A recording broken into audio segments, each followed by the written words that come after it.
What is up, everybody, and welcome back. And look at the job site we are at today. So the time has come for us to complete and call this job site done. So we're going to do a couple of last little niggly bits for the customer.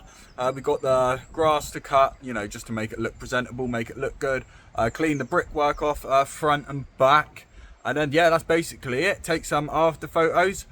In this video also, I'm going to run through the whole job, how I found it, how I found managing the project. And yeah, just sort of do a little bit of a breakdown of how I found the job and any recommendations and tips that I would give for anyone sort of in my position and looking to do jobs like this. I will try and share that advice as best I can. But I'm going to stop rambling, guys. We'll get some grass mowed front and back, and then we'll get the bricks all cleaned up, looking lovely. And then this job site is going to be looking ace. But stay tuned for the end.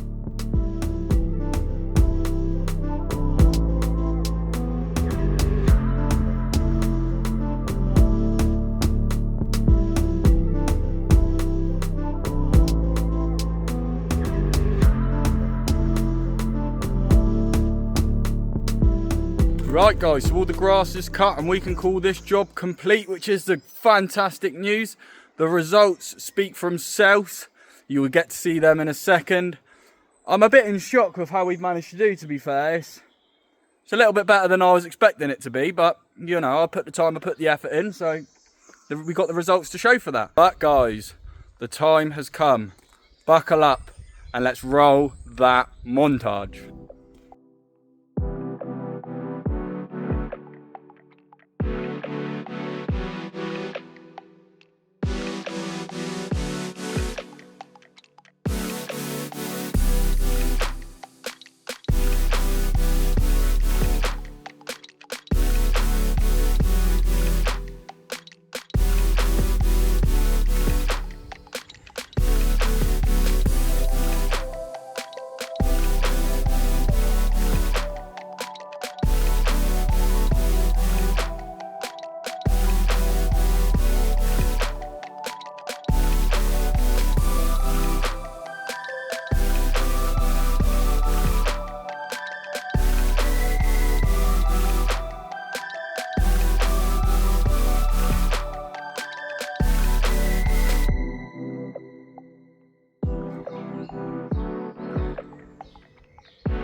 So guys, I really hope you enjoyed that montage. I don't know how it turned out yet because I haven't edited it, but I really hope you enjoyed, and I really will put the maximum amount of effort as I can into that.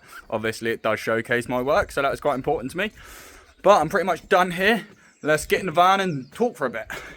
So I'm going to end this one by sharing my thoughts and that sort of thing with the project. If you want to see what I would do differently, I've already done a video. Click here for that. But I just thought I'd run you through sort of some of the things I was thinking, my mindset along the project and stuff like that, guys.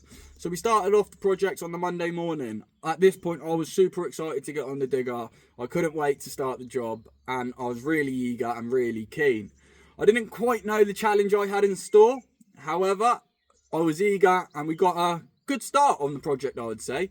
First couple of days, the dig out went fairly well. Couple of rainy days. We was up against the challenge of mud as well, I guess. I never really took that into consideration. There was a lot of mud and a lot of slop about. That was another one of the challenges we faced. Them first couple of days were nice and easy days, to be fair. Not many challenges, just digging out, marking out. You can't really go wrong. Apart from the wall. Right, let's confess it. So I took the soldier courses off the top of the wall by complete accident. If you want to watch the full video series, there's a full series on my channel, and I'll even put it into a playlist. So all the videos from this job will now have its own playlist on my channel as well, guys. So if you want to watch it start to finish, go and watch it. It is an amazing series, and that is the style of content I want to bring you guys. So I'm really pushing for that, but that's not either here nor there. Let's get back to the video. So knocking them soldier courses off was probably challenge number one. I took it fairly well, and shout out to the customer because they took it even better than me. They laughed at me. So I've really got to give a shout out to them for taking it quite easily, because it could have been, massively different if they took it differently. So I think the way I reacted on that situation was partly based on their reaction. The way they took it so lightly, I took it lightly too, which was, you know, really nice. And it allowed me just to give myself a bit of breathing room, you know, and a bit of time to calm down, and we were good. But that was challenge number 1. Challenge number 2 was the mud. Straight up, I probably did it a little bit too early in the year. The customer wanted it done for the middle of April.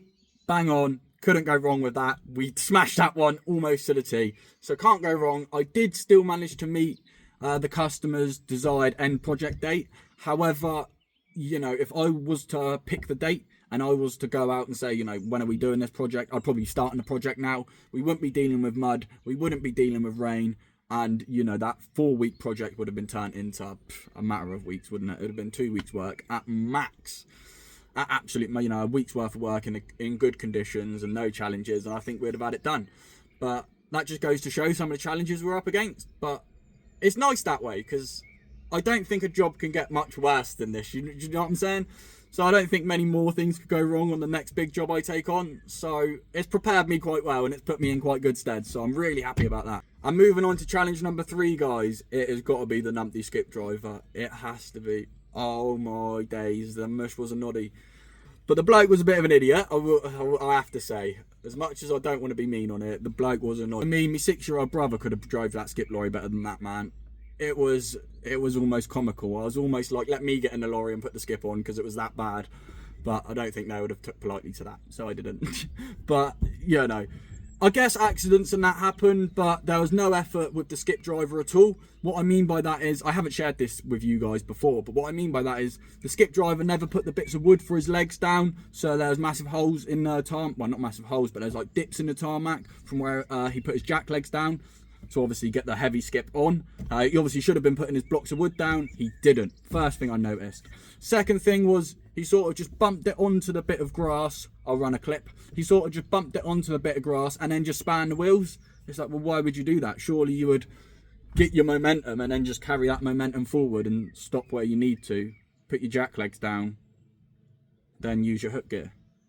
Anyway, that's how I would have done it, but I'm not a lorry driver, so I chat waffle. The skip company did send a second driver. Flawless. Same lorry, same levers, same position. He done it and made the job look easy.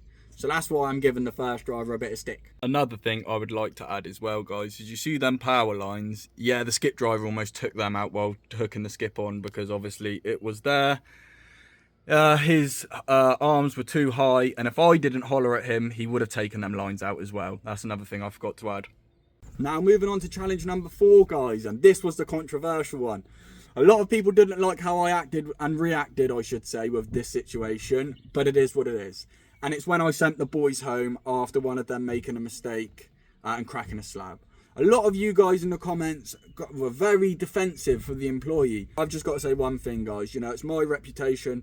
The mistake come out of my pocket, and I couldn't have a repeat of that situation happening again. It already cost me money once. I wasn't going to let it happen again, hence why I let the boys off. I probably wasn't in the best frame of mind that day either, but, you know, we all wake up on the wrong side of the bed some days, and the pressure and the stress of the job may have got to me a little bit that day, I will say, genuinely, but we pushed through and we got that. Forward from that, it was actually plain sailing, guys. The brickies, can't fault the brickies, absolutely flawless. They got here, they cracked on, they knew what they was doing. I didn't really have to say much to them. They just asked a few questions here and there, a couple of conversations between us. They knew what they were doing. They were flawless. The brickwork absolutely speaks for itself. I mean, you could not have done a better job. Shout out to them brickies. They really, really do know what they're doing. And if I've got any other work like this on the future, I know who I'm calling. So shout out to you boys, Mitch and Jude.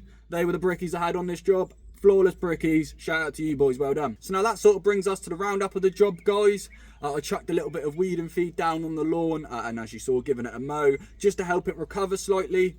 And yeah, I mean, the lawn and everything is all recovered fantastically, bar the little bit of mess from the lorries. But, you know, I knew that was going to happen, and I sort of pre-planned for that, and I'm taking action to put that right. So that's not an issue. I just want to thank absolutely everyone for watching, everyone for commenting, and for everyone supporting and sharing their knowledge. You really helped me tenfold within that project. You actually did. Some of the comments were just so informational, and I'm really thankful for them, guys. So shout out to you guys as well. I've obviously got a shout out to all of the boys and all of the people that helped me through this project. Obviously they were paid, but shout out to them nonetheless. They all worked their socks off and they all really did try their best, bless them. So shout out to a lot of the employees that I had working for me during that week. Fantastic work from the lot of you. Well done, boys. I'll tell you what, guys, walking away from this job, I'm feeling slightly emotional. What a roller coaster from start to finish, eh? I'm so proud of myself, and I'm so proud, like I said, of all of the boys that helped me along the way. And now the time comes to go and hand the property over to the customer and take final payment. And this just marks the start of what Hampshire and Dorset Garden Care is going to achieve. Stay tuned to see my journey. I really think that wraps it up, and that brings us to the end of this project, and therefore the end of this video. Please share all your thoughts and all your comments in the comment section. I'm always active in the comments. Give me criticism, give me hate, give me compliments. I'm open to it all. Just drop a comment, drop your thoughts. It all goes a long way. But I guess that means I'm gonna have to wrap this one up there, guys. I really hope you enjoyed. If you did, please like, subscribe, and remember, if your garden is looking worse for wear, call Hampshire and Dorset Garden Care. Have a good evening, guys.